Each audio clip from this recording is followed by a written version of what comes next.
Well, good morning.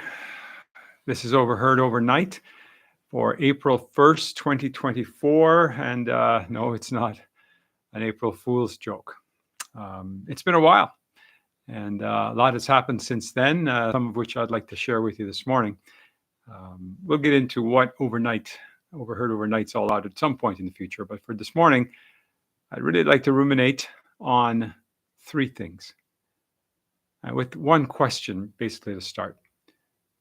And it goes like this: what does divorce, bankruptcy, and death, what do those things have in common? Whew, a lot to unpack this morning. Give you some backstory. Back in the day, I had the unfortunate situation of going through a divorce. And for those of you who've done it, for those who haven't, not recommended. No stars. Do not go down that path unless there are some other extenuating circumstances involved. But my divorce began with a simple question on a vacation in Hawaii. The question was this: after being on the island for about 3 days, the question was, are you ever going to talk to me again? Talk about icy cold going through my veins at that point. I looked over and bumbled some ridiculous answer. But unfortunately, that was the beginning of the end. And a few years later, unfortunately, went through the process of divorce. And, you learn things through that process. You learn about grief. You learn about pain. You learn about forgiveness. That one, by the way, took me more than 30 years because my divorce happened back in the mid 90s of the last century. Gosh, to say that, right? So you learn some things through that. You learn as you come through that at some point you're going to grow through it. You're going to learn how to rebuild, regrow, and come back again. Tough lessons. Second big one was bankruptcy. And I'm one of those guys who, late in life faced the reality of declaring bankruptcy. That one began when my wife, Sally, said after I had lost my commission sales job, if you can believe it, I wasn't doing very well, and had lost jobs before that. Been through all of our, we'd burned through all of our RSPs, just basically done everything the wrong way. She said, we've got to declare bankruptcy.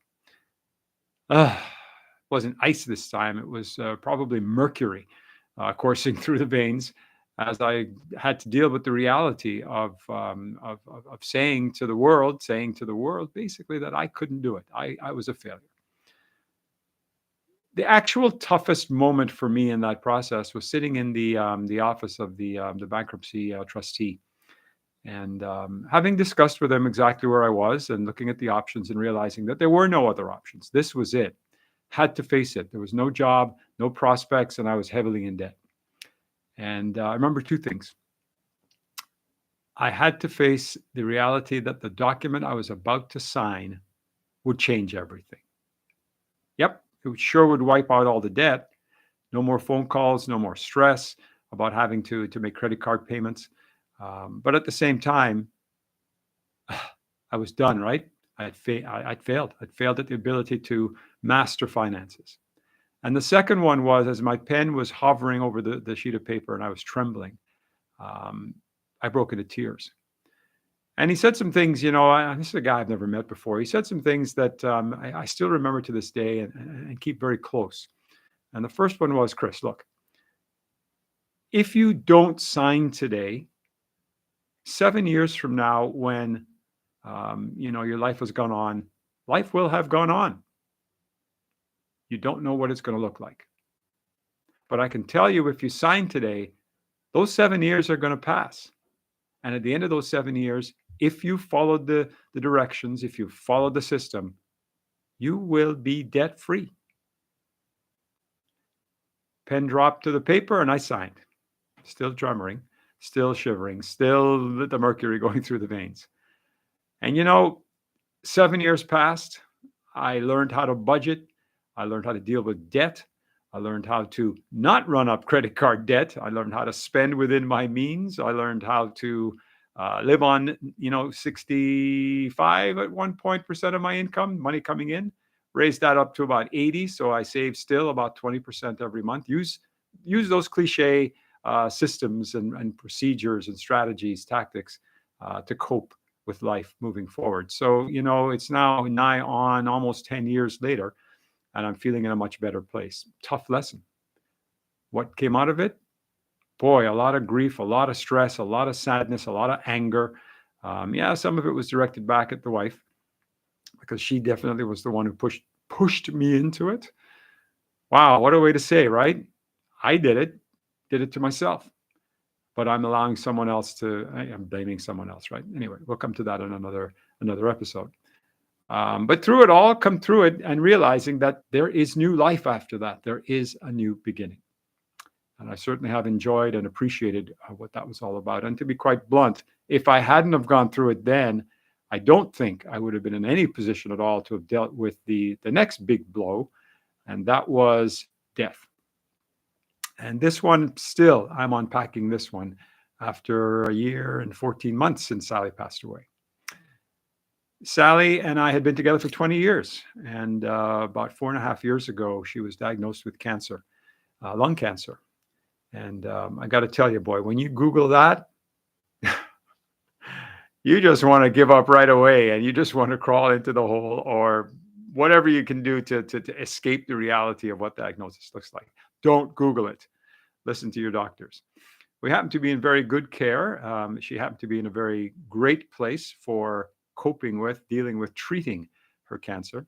And she unfortunately was a very complex case. She had another form of cancer as well. It was a small breast cancer that, in fact, was what triggered I guess, the urge for her to go and find out what was wrong.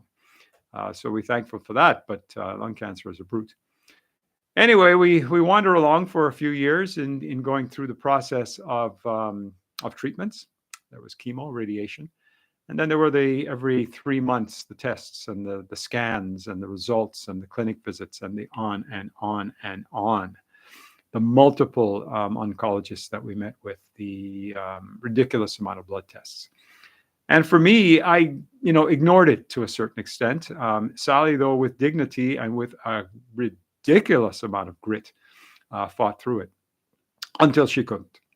And, back a couple of years ago in 2022. Yeah, gosh, time flies. She got the diagnosis that no, there was more. It had metastasized into brain cancer. So, in less than 4 years, we're facing what we thought initially when we had the initial diagnosis back in 2019 was tough. This was grim. And I can't even describe what was going through my veins at that point, other than, we got home the first day after the diagnosis and just sat there stunned, thinking, what's this? Now, in my head, I thought, hey, we can get through this. All we need to do is, right, just follow the procedure, listen to the specialists, listen to the doctors, do everything.